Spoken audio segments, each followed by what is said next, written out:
When it comes to African wealth owners, there has always been one company, one brand, and one man that appears every time as far as I can remember. Aliko Dangote, the Nigerian business magnate worth billions of dollars, the founder and CEO of the Dangote Group, with an estimated net worth of $14 billion as of April 2022. He is Africa's wealthiest person. You might also know him as an industrialist. You see, Aliko Dangote has been Africa's richest man for the past 10 years in a row. I don't think you get the idea. I'll help you understand. How much is $14 billion? If you could save 58 million naira every single year, it would take you about 140,000 years to save $14 billion.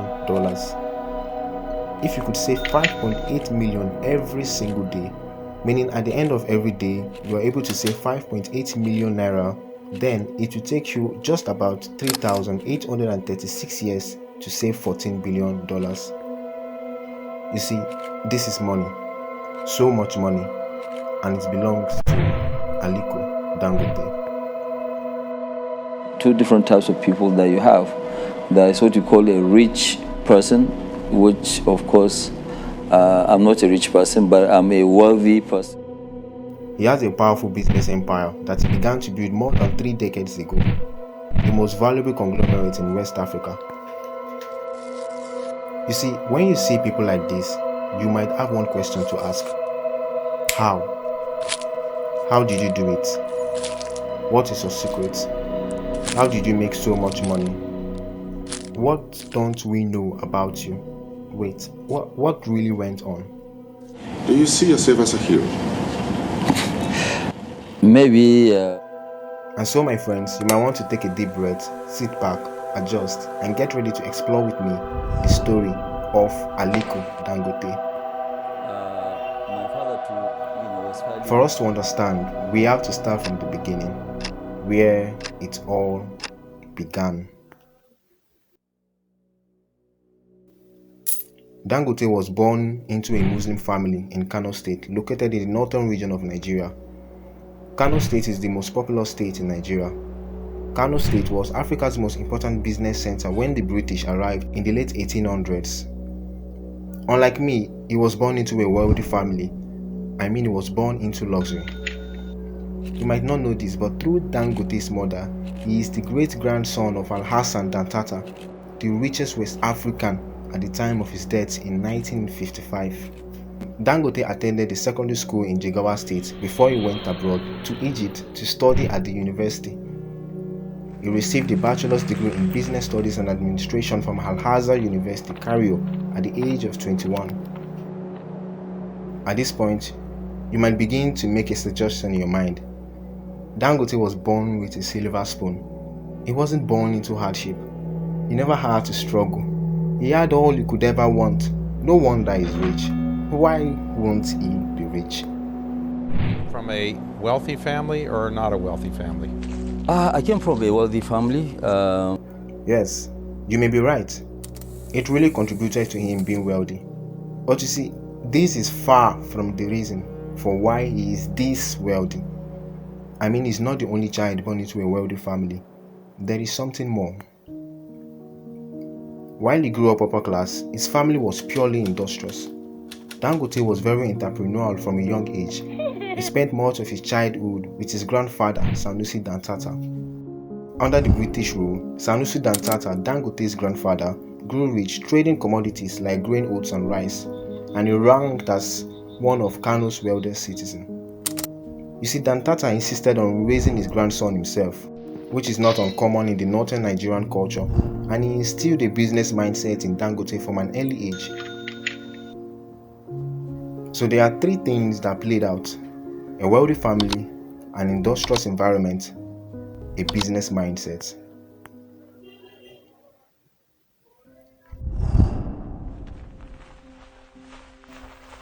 Dangote did something unusual when he returned from Egypt in 1977 after finishing his studies.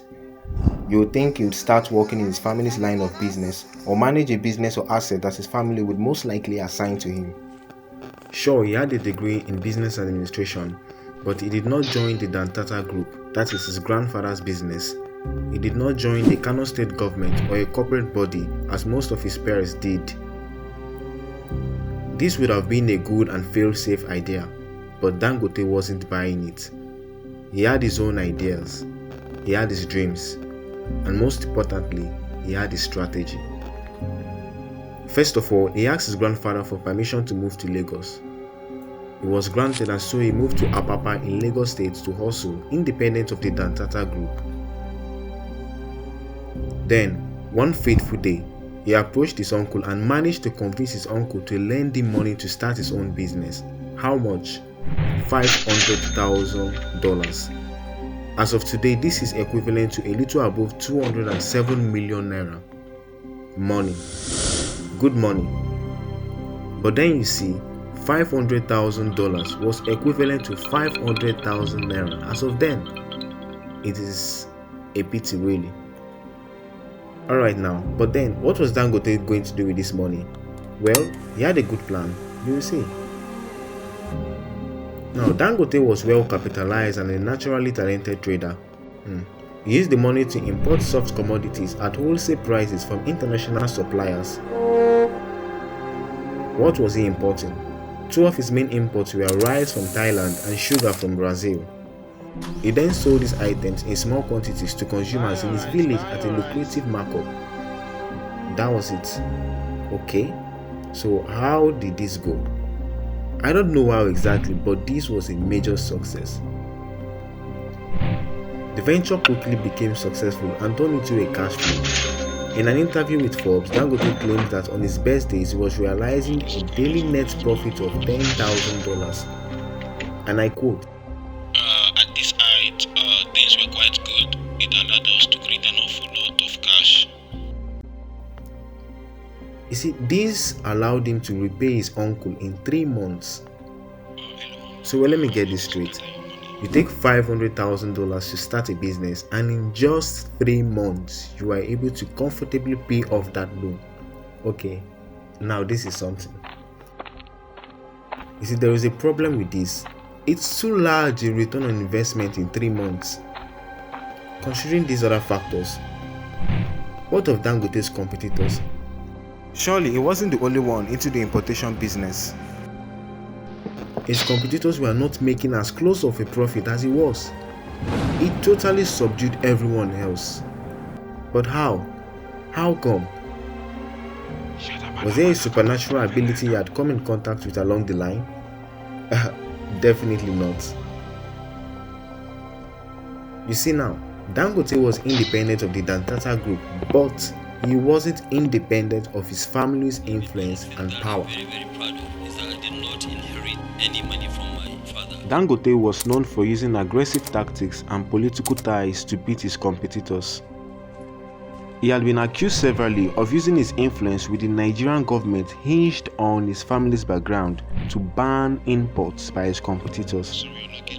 He had been accused of pushing port authorities to halt his rival shipments. He had also been accused of using sharp price drops to put his rivals out of business. You see, there was one thing that was sure. Dangote worked with the politicians.